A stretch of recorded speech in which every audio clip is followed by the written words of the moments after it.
Number one, you don't want to do it yourself. I promise you.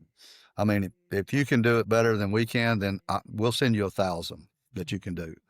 I'll assure you, when you have to take full-time employees and apply them to this process, I can't even begin to tell you the how convoluted this can be sometimes, and the steps and the methods and the methodologies and the requirements and that you have to go through is unthinkable.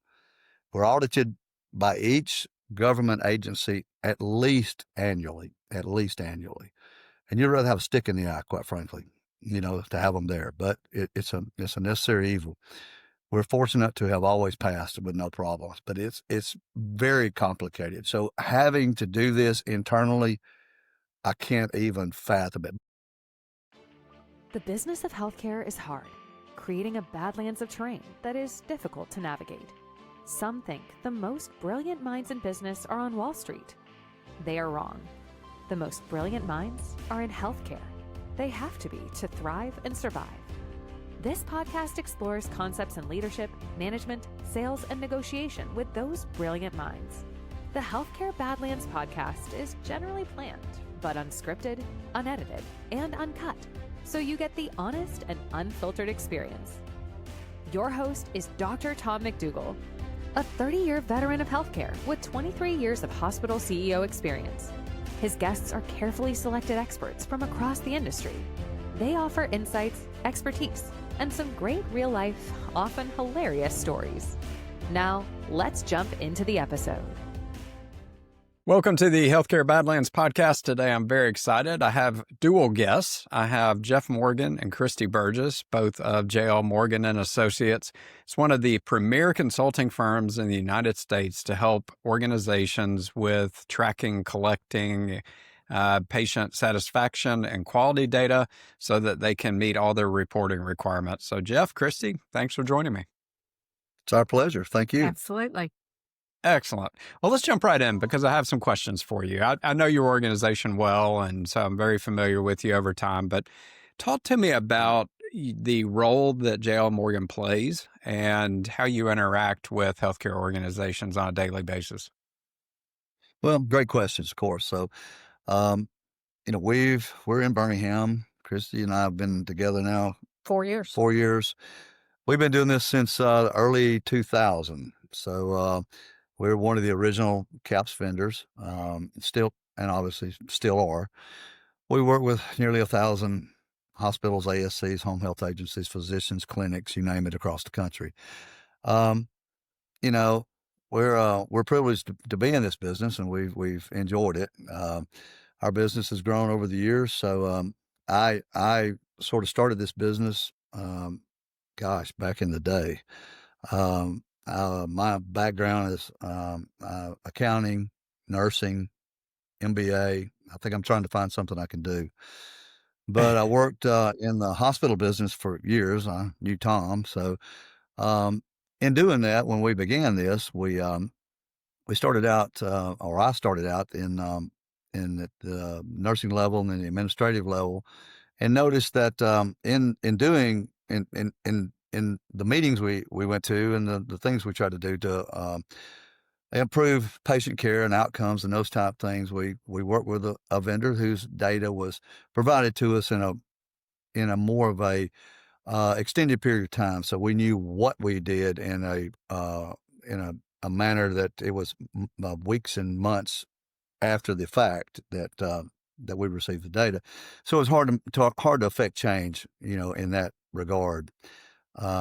So we thought the idea would be to create a system from scratch whereby we could meet with the patients, assess the patients from a regular standpoint of surveying, which is really, we don't like to use the word surveying. It's more of an assessment approach. Load the data in a real-time process to where the hospital or the caregiver or whoever has access to it immediately. So they can, it comes with comments and those type of things. So they can see and affect change pretty quickly. And we've evolved over the years to, looking back now, light years, we've moved even into a space where we have a fleet of nurses, RNs, that actually reach out to patients in real time. Hospitals provide us patients who are discharged in real time, whether it be from a ED basis, outpatient testing, inpatient components, those type things. And rather than the hospital having to, nurses, their FTEs having to use that time to follow up, our nurses actually follow up for them and provide this information back in real time. So Kristi, I'll let Kristi speak to a little bit of what all she does, but she handles a lot of our education. She does the Data review. She meets with the hospitals. She looks at criteria to help them improve their outcomes, those type of things, whether it be from an outside part going in or actually in the actual facility, working with the hands-on. So I'll let Kristi, you jump in. Before we do that, let's take a step back. Mhm. So let's right. let's get a little bit more granular and basic for our listeners. First, what problems are you solving for these organizations? Well, that's a great question. Chris, you want to jump in or? So when you think of the healthcare landscape today, everything is really driven around quality, patient outcomes, reimbursement around that. And I think it's important as a healthcare organization that you really have the dedicated team members and personnel that is going to look at that. So whether a patient is in the hospital and whether they've experienced a situation regarding medications, maybe it's the family and themselves are upset because of delay in testing, or maybe it even starts when they roll through the doors with admissions. In all of those situations, it's important to, number one, just think about it from the patient's perspective. What is their perceptions? And we have to walk the walk of our patient in that scenario. And at the end of the day, where we come on the back end and look at that and evaluate through a survey or a patient assessment using our clinical team. That way, as Jeff mentioned, we are able to deliver those results and give them real-time data that allows them to make informed decisions. You know, it's very interesting when we look at the data. A lot of times we can tell when a facility is going through their peaks and valleys, meaning around the time new graduates are hired. Sometimes you'll see those nursing scores, dip down, or when there's travel nurses brought in, and again, it's that continuation of education to the personnel at the hospital and dedicated team members that will impact, that can drive down and push down all the way through the hospital personnel. Right. And the other piece of that too is- So after the patient receives care in the organization, you're contacting the patient and conducting a survey, correct? That's Okay. Absolutely. That's correct. Right. And so you're capturing data based off of the patient's perception of their experience from not only a quality perspective, but from a customer service perspective. And you're doing that through, is it written surveys? Are you calling the patients? How are you capturing that information? Right. We actually, when we first began, we had the option of doing the paper only type approach to this thing, but there were a lot of setbacks involved with that. One is delay of time, actually receiving the survey, possibly doing it, possibly not, possibly doing it next week, next month, sending it back. And it's not, if data is not relevant and timely, it's useless. So that was one of our most driving factors in that we did not want to do that approach. We want to do the hands-on approach where we actually meet with, talk to, and we can evaluate a situation in real time. So we do it by actual, telephone discussions. We like to call discussions or assessments with the patients. Yes. And how soon do you talk to the patient when they're after they're discharged from the organization? Well, it depends on the specific type of assessment survey we're doing. Now, within the government standpoint, where you have to do the HCAP surveys, the OAS CAP surveys for outpatient surgery, home health, there are specific methodology mandates that have to be met. And those, matter of fact, those have just changed in the HCAP's inpatient component. There was previously, there was only, 3 ways to actually complete this survey was by phone, mail, or some combination. Now they have gotten to the, real century, and the government has, and they've decided that now you can do it via web-based email type approach, but it has to be followed up with either a telephone or a written communication to follow up if they've not completed it. And so that's just started. But those have to be completed at various times, weeks after the actual discharge. It's 72 hours post discharge at one time is the earliest you could do it, and then 42 days post is the latest you could do it. Begin the survey. It's changed a little bit now. It's 3 weeks post with an email first. So, but all that to say, that's the government-driven approach. Our other approach that we really enjoy is the assessment for as the patient's concerned, far as their outcomes, how they're doing at home. Those are done within 48 hours post-discharge. As soon as the hospital can send us the data, then we can begin that process and evaluate patients quickly, immediately. Yeah. And so you're making sure that patients don't have questions about their medications or that they're experiencing, some like signs and symptoms of a possible infection, things along those lines, correct? So, Tom, that you're spot on. It truly is centered around the patient's health status and well-being once they're discharged.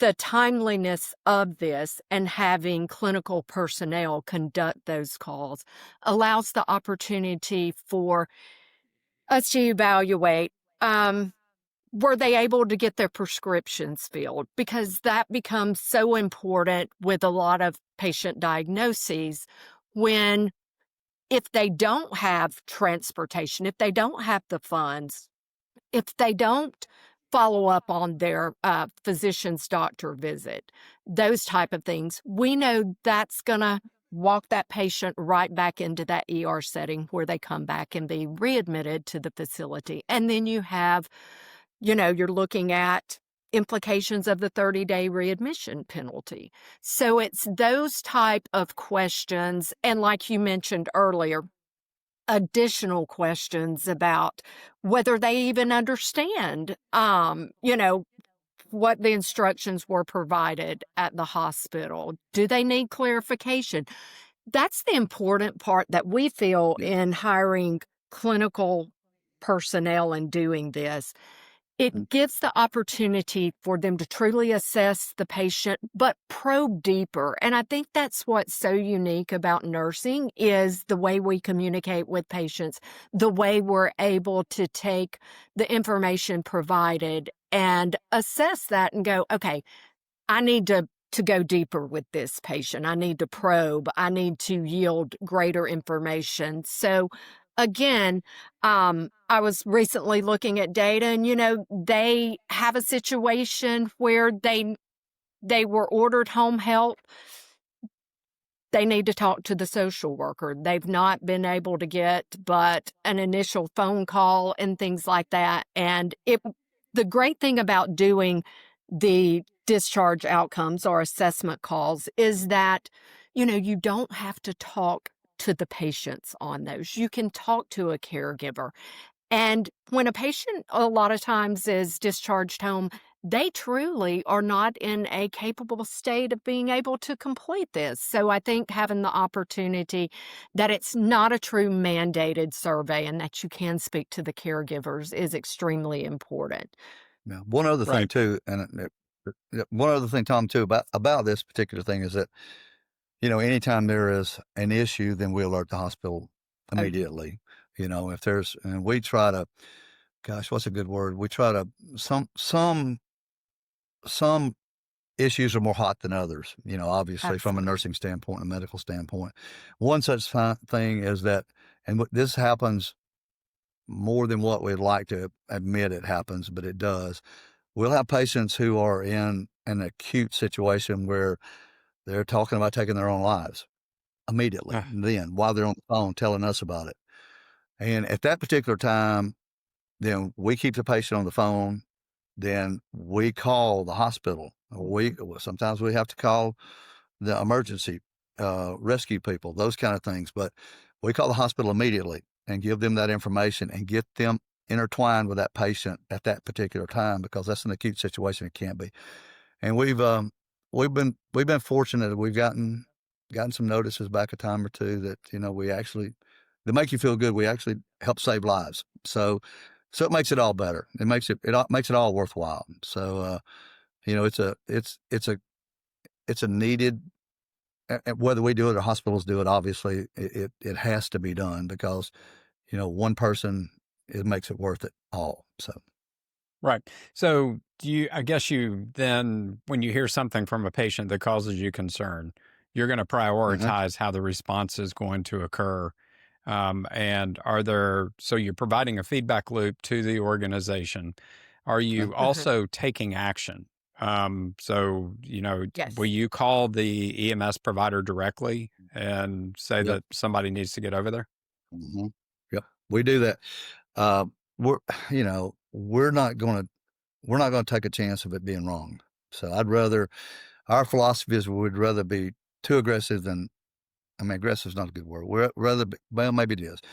We'd rather go too far as not go far enough, because if you don't and the end result's bad, then you got no recourse at that particular time. So yeah, we do. A lot of times of course, we always have contacts at the hospital, whether it's day, night, weekends, Sundays, it doesn't matter. So we have somebody to reach out to and contact immediately. If it's something that's not acutely distressful, then of course, if it's I can't get my medications, which is important.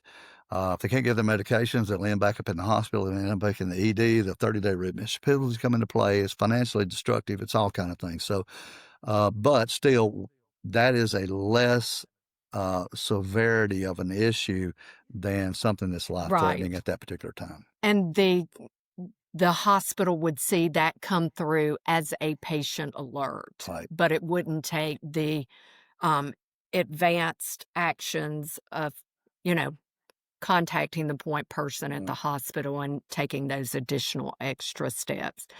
Yeah, I think we do see a lot, I will say, with medications, whether it's from not receiving a certain prescription, but we've even had situations where at the pharmacy level, the pharmacy ended up giving 2 medications. They were both 2 antiplatelet medications. And so the patient was at risk for bleeding out. And, no one caught that along the way until our nurse started asking and inquiring about it. And that's when the patient said, well, I've always been on this other medication but I'm not sure what it is. Well, again, using that nursing knowledge, she was able to quickly identify the new drug was also an antiplatelet aggregate, which in combination with the other ones, those bleeding times and all would certainly be affected. Sure. Now, your new clients, you mentioned you have over 1,000 client organizations that you work with. So your new clients, were they working with another company that's in the same space as your company, or were they doing it themselves, providing these functions themselves? Give me a little feel for where they're coming from when they come to J.L. Morgan and start becoming a client. Yeah, great question. And terrible answer is yes and no. The yes part is that the CMS components of this, and we'll do the government components first. The government components of this thing are mandated. So the hospital component of this has been live much longer. So it's financially driven. Quite frankly, call it what you want. It's, we want the patient outcomes and the quality to be improved, but it's still financially driven. I don't care. It's financially driven. So hospitals that are not participating, and quite frankly, those that don't participate very well, can be penalized to a certain degree. So with that in place, yes, hospitals that come to us have most normally had a prior vendor. And for whatever reason, they chose not to. They don't want to do the mail anymore. They want a direct driven approach with the patient. cost, finances again. However, with that in mind, the OAS component, the outpatient surgery component, is brand new. It's only been live for a year, so probably 100% of those outpatient surgery centers who are mandated now to do this have never done it before. So they're coming without a prior vendor. On the non-governmental programs, we see this mainly as individuals or as hospitals who have not done this before. They've done it in-house. It's a harder to understand, quite frankly, for them and for all good reasons, is that where's the return on investment? You can't get better HCAP score. Well, you can't show a return on investment with improved reimbursement immediately. It has to be understood over time, where your 30-day readmissions go down. You keep people out of the ED. You line them up with a physician group that they may not have had a physician. There's tons and tons of things from a return on investment, but yes, from the government side, no, from the assessment side on the nurses. This episode is sponsored by CO Management Solutions, a revenue cycle company you may not have heard of, but you need to hear this. There is little healthcare organizations can do about inflation-related expenses, but you can make sure you're collecting 100% of your revenue you have earned. CO uses AI and the latest technology paired with an efficient team to aggressively collect your hard-earned revenue at an attractive commission. Start today with a free analysis of what you are leaving uncollected and recover that revenue quick with CO. For more information, visit coms.com. That is SCIOMS.com. Okay, and that you headed right into the next thing I wanted to ask about was the return on investment from working with your organization.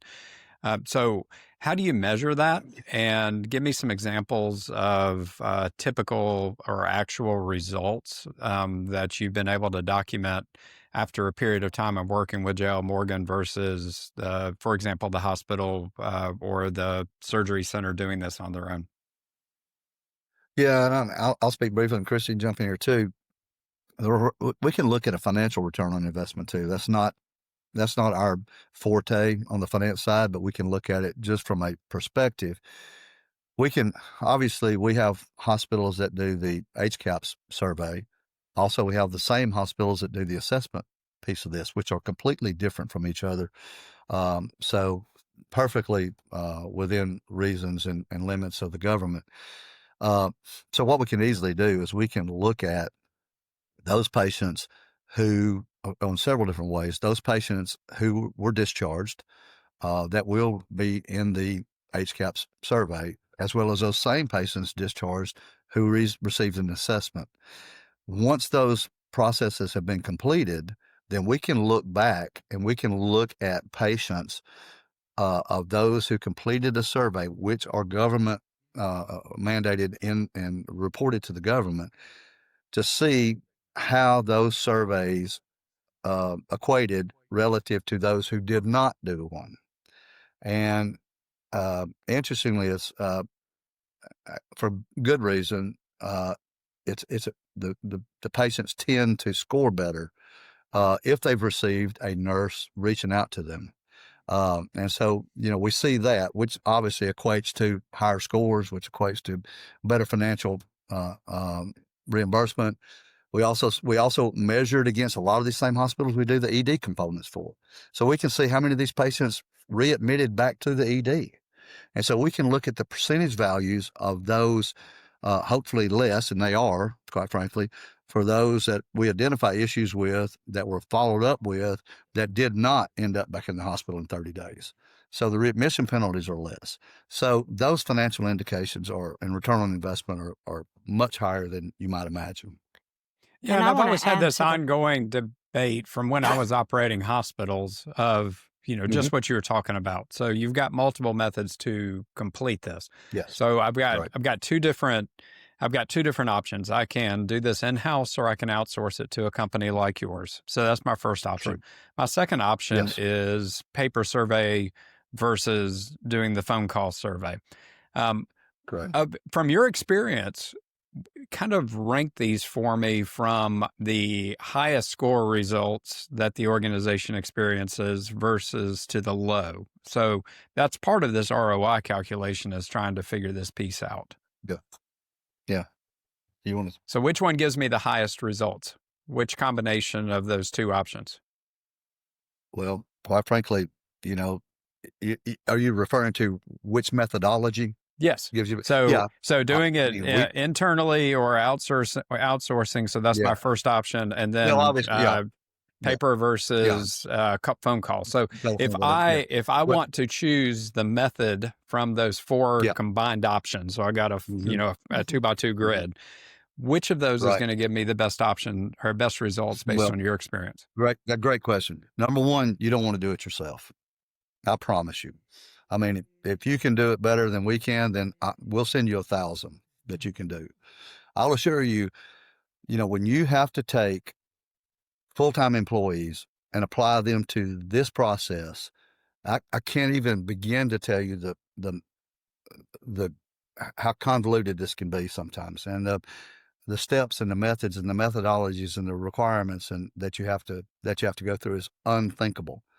We're audited by each government agency at least annually. And you'd rather have a stick in the eye, quite frankly, to have them there. But it's a necessary evil. We're fortunate to have always passed with no problems, but it's very complicated. So having to do this internally, I can't even fathom it. But now we just received a hospital just recently that did it themselves, and they found out that was a bad situation. Obviously, we do the telephone component for a number of reasons I talked about a minute ago, but we found out, I guess with all due respect, we tend to get better scores, and for a lot of reasons. One is we talk to a cross-section of the people, not just the ones that consider filling out a survey. A lot of times you fill out the survey because you're ticked off, and send it in. So, I mean, there's research that shows just surveys in general. I'm more likely to complete a survey if I was dissatisfied than to complete a survey if I was satisfied. Correct. 100% correct. But we get a cross-section of these, so we really talk to everybody. And you talk to it with a human being. I mean, we don't use any voiceover account, nothing of that nature. So when you answer the phone, you're talking to one of our staff. You're talking to our nurses. And so that's the reason we have never changed our philosophy or methodologies in any way. And it gets more expensive because obviously labor gets higher. Nurses are short, in hospitals. So why would you want to spend it there when you can do it less expensively and more formally? And we never miss a patient. I was knock on wood. We don't miss patients. Everybody's 100% are assessed or attempted to assess. We attempt to assess 100% of them, and they have multiple opportunities to do it. So we'll reach 50-60% of the patients under that premise there. That's higher than I would have expected. Yeah. And it's now. Let me take that back. The patient assessment from the nursing criteria is much higher. When you go back to completing a survey for the government, it's more challenging. It's more rigid. You don't get to. It's not a soft survey. Well, we make it as soft as we can, but it's more of a structured, dynamic, word for word. Can't miss anything.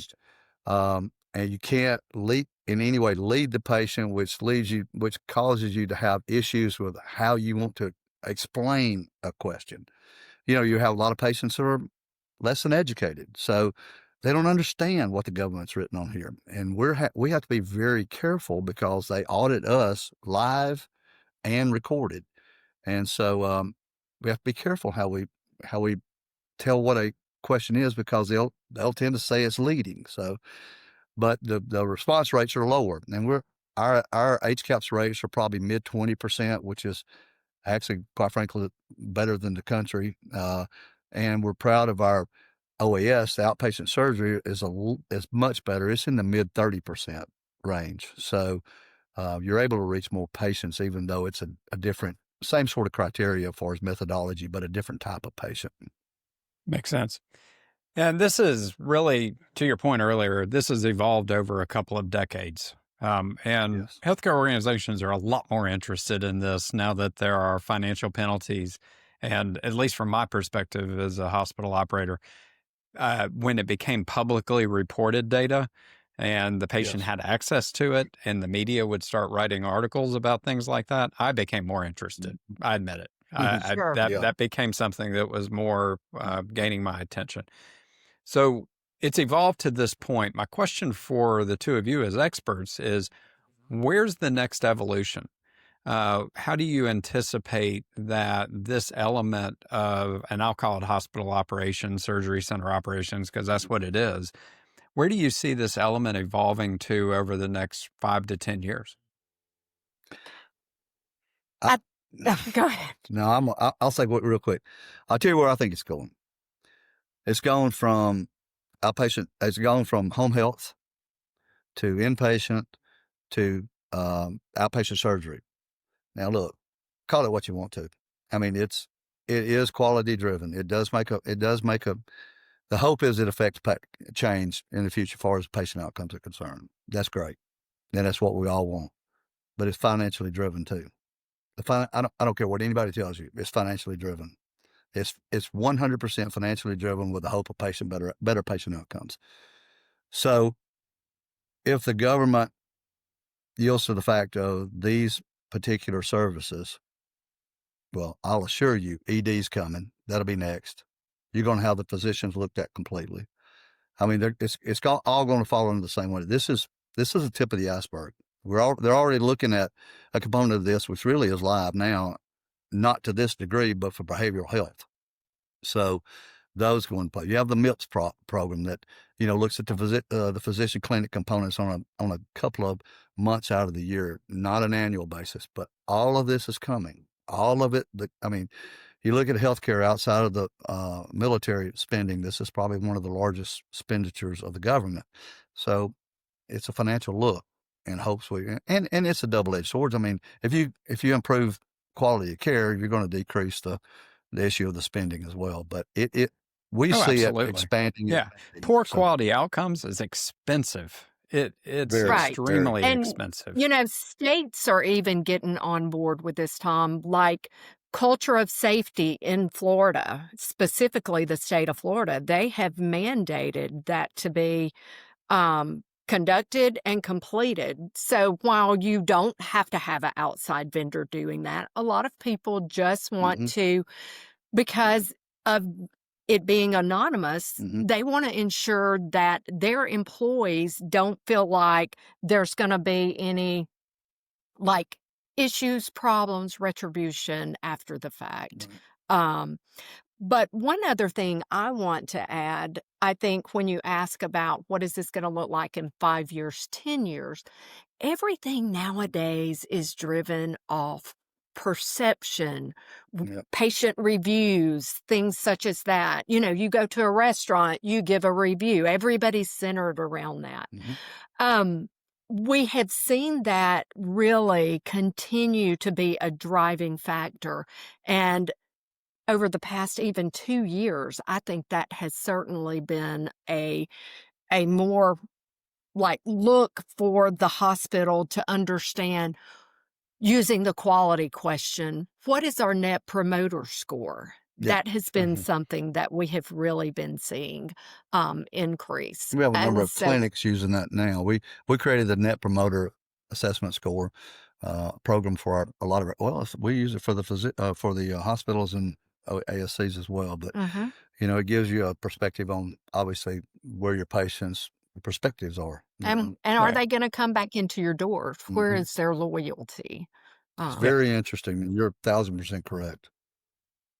Okay. And you said something earlier. You were talking about when we started talking about this discussion about the next evolution, you were talking about emergency departments being the next area that's going to be a big area of focus. But you mentioned physicians.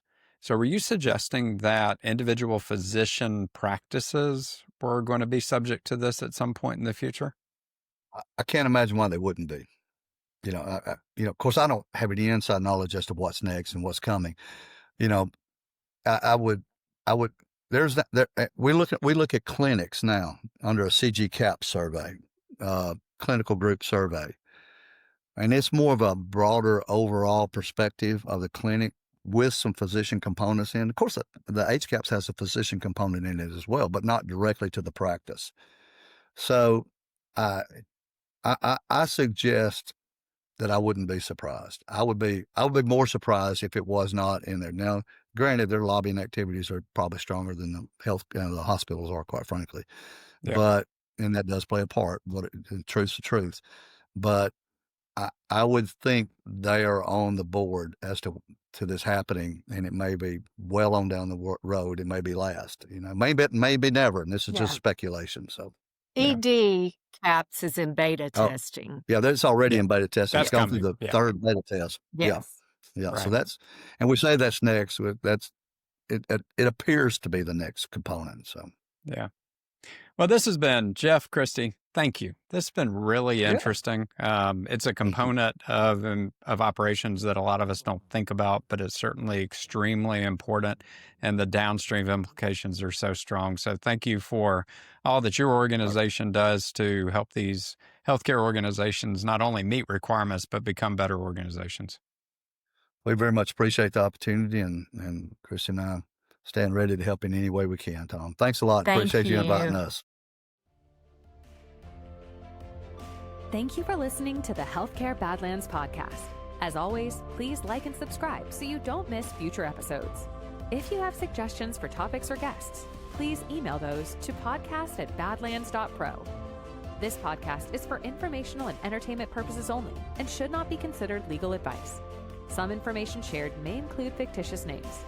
The opinions expressed are solely those of the host and/or guests and are their own and not reflective of the opinions of others or our sponsors.